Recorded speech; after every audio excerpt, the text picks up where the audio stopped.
આપનો પરિચય? જિલ્લા પ્રાથમિક શિક્ષણાધિકારી ગીર સોમનાથ. સર, આજે અહીંયા શાળા પ્રવેશોત્સવનો કાર્યક્રમ હતો, તે પહેલાં સ્કૂલમાં પોપડા પડ્યા છે, શું કહેશો? સ્કૂલમાં જોતા ખરેખર પોપડા જો પડ્યા છે અને ઉપરના ભાગે પણ વિઝિટ લેતા રૂમના ઉપર કચરો અને પાણી ભરાયેલું જોવા મળેલ છે, જેના કારણે પ્લાસ્ટર છૂટું પડી જતા પોપડા પડેલા છે.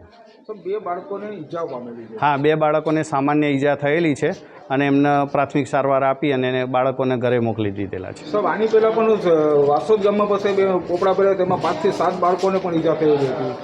હા, એ ઘટનામાં આપણે એ બાળકોને થયેલી હતી અને રૂમોનું પણ આપણે રિપેરિંગ કામ કરવાનું જ હતું અને રિપેરિંગ કામ થયેલું છે. જે શાળાઓ છે તે આચાર્યશ્રીના ખાતામાં પણ પર્સનલ એમને આકસ્મિક કોઈ રિપેરિંગ કરવાનું થાય તો એટલી ગ્રાન્ટ એમના ખાતામાં આપવામાં આવે છે અને ભારે રિપેરિંગ કરવાનું થતું હોય તો પણ અમે પર્સનલી જો ધ્યાન દોરવામાં આવે તો એવી શાળાઓની TRPO દ્વારા વિઝિટ કરી અને આવી શાળાઓ અમે SSA સર્વ શિક્ષા અભિયાન દ્વારા ઉપરથી રિપેરિંગ કરવા પાત્ર છે એને અમે મોકલી આપીએ છીએ. સર, જે આ જવાબદાર વ્યક્તિ છે અને એમની કોન્ટ્રાક્ટ દ્વારા પણ ક્યાંક ને ક્યાંક બેદરકારી દાખવવામાં આવેલી છે. હાલના શિક્ષક કે આચાર્ય તેમની પણ બેદરકારી જોવા મળે છે, શું કહેશો? હા, અમે આના આચાર્યશ્રી વિરુદ્ધ તો અમે પગલાં ભરીશું અને જે એન્જિનિયર દ્વારા બેદરકારી રાખી છે અને સર્વ શિક્ષા અભિયાનમાં અમે એમનો રિપોર્ટ કરી અને એમના વિરુદ્ધ પણ કાર્યવાહી કરવા માટે અમે લખીશું. સર, આ સ્કૂલથી જોવા જઈએ તો ઘણી ડેમેજ છે, તો અહીંના જે આચાર્ય દ્વારા તાલુકા શિક્ષણ અધિકારીને ક્યારે પણ જાણ કરેલી?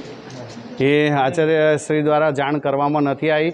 તો આપણે જોઈએ છીએ કે અમે એમને રેગ્યુલર અમુક તો દર વર્ષે ગ્રાન્ટ આપીએ છીએ. નાનું મોટું રિપેરિંગ કરવા પાત્ર હોય તો આચાર્ય જાતે કરાવવાનું હોય છે. શાળાની SMC કમિટી હોય છે અને એને પણ પાવર આપેલા હોય છે. એને નાનું મોટું રિપેરિંગ કરાયા જેવું હોય તો એ તાત્કાલિક રિપેરિંગ કરી શકે છે. પણ અહીંયા આચાર્યશ્રીએ પોતાને જ કોઈ ગ્રાન્ટ કે બાબતનો કેટલો ખર્ચ કરવો કે એવી કોઈ જાણકારી હોય એવું લાગતું નથી, એટલે અમે આચાર્યશ્રી વિરુદ્ધ પગલાં લઈશું.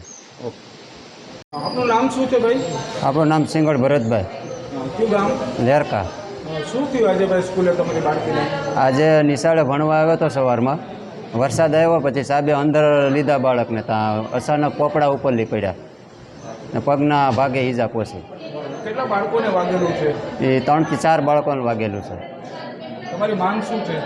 માંગ એમ છે કે આ બધી રિપેરિંગ કામ કરાવે છે, કોઈ રિપેરિંગ કામ થતું નથી.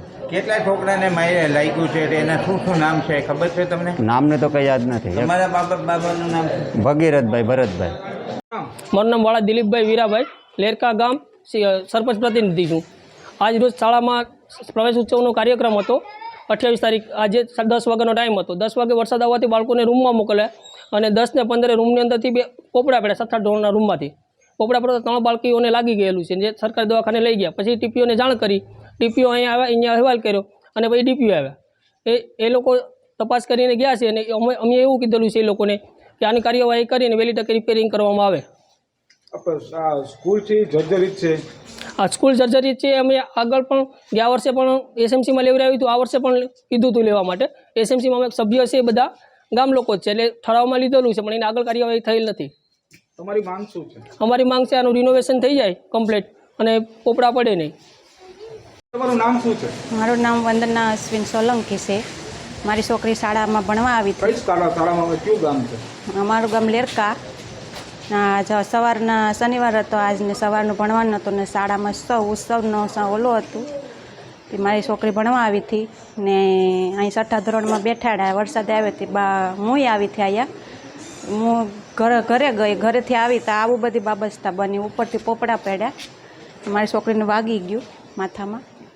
તમારી માંગ શું છે?